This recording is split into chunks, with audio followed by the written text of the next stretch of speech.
독감 백신을 맞았다. 최근 문제가 되고 있는 무료 백신은 상온에 노출되어 문제가 있지만 돈을 내고 맞는 백신은 제조사가 다름으로 걱정이 없다고 했다. 국민 건강을 책임져야 할 정부가 이 엄청난 사고에 대해서도 침묵하며 대충 마무리하려는 점이 참으로 속상하다. 오후엔 얼굴 전반에 퍼져 있는 편평 사마귀를 제거하기 위해 피부과를 방문했다. 내가 느끼고 만져진 사마귀는 여드름만한 것의 개였었다. 양쪽 머리카락 위에 숨어있는 두 개와 왼쪽 눈썹 속에 숨어있는 한 개인데 면역력이 약하면 사마귀는 바이러스로 인해 생기는 것이라 다른 곳으로 쉽게 번질 수 있다고 한다. 사마귀도 자신을 보호할 목적으로 머리털 속에 은폐하여 자라는 것일까? 마치 한국의 조직처럼 퍼져 있는 불온 세력 같은 느낌이 들어 빨리 제거하고 싶었다. 레이저 시술을 하던 의사가 이미 얼굴 전체에 엄청 퍼져 있다며 겁을 줘서 결국 전체 제거를 했다. 이 사마귀가 처음 만져진 것은 2년 전이었는데 그때 빨리 제거해 버렸었다면 얼굴에 온통 번지지는 않았을 텐데 하는 생각을 하면서 의사의 권고대로 얼굴 전체 사마귀를 제거해 버렸다. 결국 하루치 일당 이상을 병원에 소비했는데 세상 일도 마찬가지인 것 같다. 괜찮겠지 하고 아니란 생각으로 내버려 두다 보면 그 일은 감당하지 못할 정도로 커져 엄청난 사회적 비용이 들게 되기 때문이다. 10월 4일 외신에서 한국 부정선거가 보도되었다는 유튜브를 보고 그때부터 그 기사를 찾아 확인해 보고 싶어 학생 시절처럼 기사를 번역하기 시작했는데 저녁엔 계속 번역에 매달렸다. 외신은 10월 3일 인도의 유력 일간지 선데이 가디언에서 한국의 사이로 부정선거에 대한 뉴스를 내보낸 것이다. 어쩌면 이 기사는 미국에서 한국의 부정선거를 알리고 있는 민경욱 전 의원의 활동으로 보도가 된 것 같다. 생각해보면 이 기사가 미국 언론에서 나와야 할 텐데 마이애미 발로 인도에서 기사화되었다. 아마도 미국에서는 대통령 선거 등으로 바쁜 상황이라 중국이 개입된 국제적인 상황을 다루기에는 부적합하여 일단 시작을 인도로 택한 것 같다. 신문 기사는 정말 어렵다. 전문 용어 때문에 번역기를 동원해도 번역하기가 쉽지 않다. 어쨌든 나는 오늘 밤 안으로 이 기사를 번역하여 뉴스 앵커 방식으로 유튜브에 올릴 생각이다.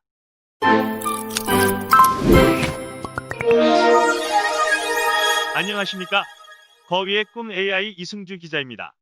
인도의 선데이 가디언에서는 중국이 한국의 선거에 도움을 주었는가? 라는 헤드라인으로 한국의 4.15 부정선거에 관련된 기사를 보도했는데요.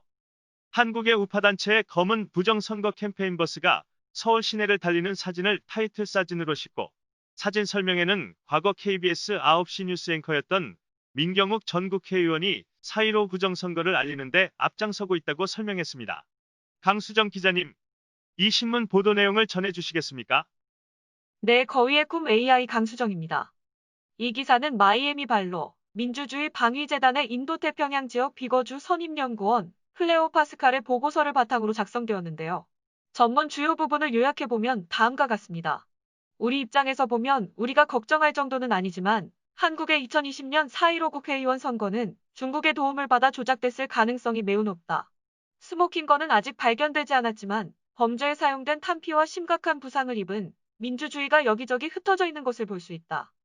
특히 한국의 전자개표기는 중국의 화웨이 네트워크 장비가 사용되었고 중앙선거관리위원회의 서버는 화웨이 방화벽으로 보호되고 있으며 사전선거 투표용지를 조작하기 쉽도록 QR코드를 인쇄한 투표용지를 사용했다.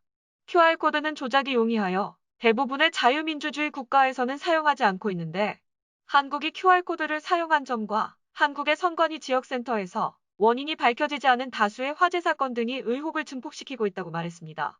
뿐만 아니라 민주당의 이 놀라운 승리는 통계적으로는 설명이 도저히 불가능한 것이라며 전직 한국과학기술원장의 말을 빌려 신이 했던가 아니면 조작했던가 라고 이 선거 결과를 표현했습니다. 부정선거가 있기 전에 적극적인 국민들의 저항을 막을 수 있도록 이미 충분한 국가 조직의 점령이 있었던 것 같다.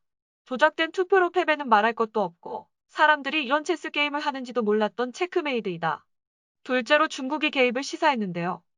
이는 주권국가의 통치를 방해하려는 중국의 시도가 극적으로 확대되는 사건이다. 베이징에서 이후 주권국가의 통치를 방해하는 시도는 이번이 처음이 아니며 대만에서의 선거 조작을 시도했고 호주와 잠비아에 이르는 유권자 그룹 및 정치인과 정당에 영향력을 끼친 바가 있다. 그러나 이러한 기술적인 조작 사건이 사용된 것은 한국이 처음이다. 중국은 성공한 민주주의를 싫어한다. 자유민주주의 시장의 확대는 중국 공산당의 존재에 대한 정당성을 위협하기 때문에 제3국의 민주주의를 무너뜨리는 것을 도우면서 중국 공산당의 권위주의를 전파한다. 자유에 대한 비극이다.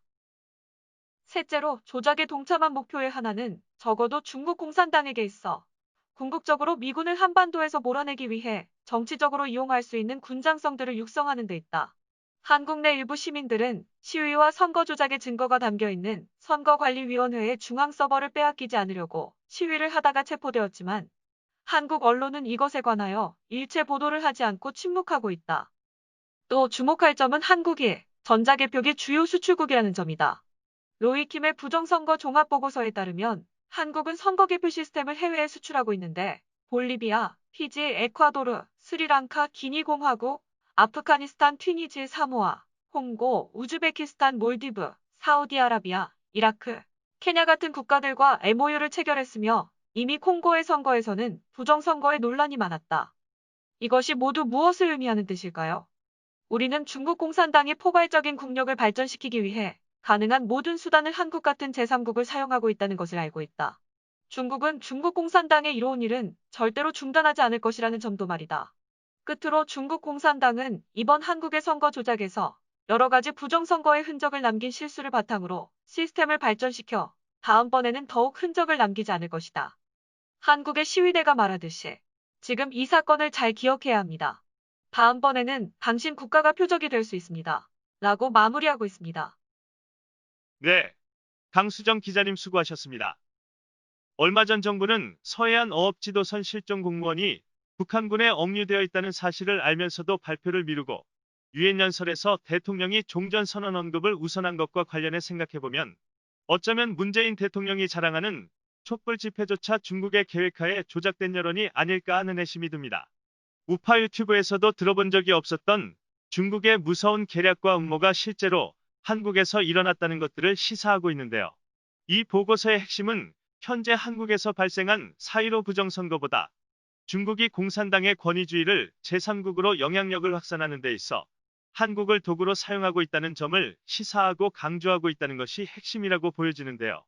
이제 한국의 4.15 부정선거는 민경욱 전 의원의 노력으로 한국 내부 문제가 아닌 세계의 자유민주주의를 수호하는 대표적인 사건으로 부각해 새로운 국면으로 전환을 시도하고 있는 것으로 보여집니다.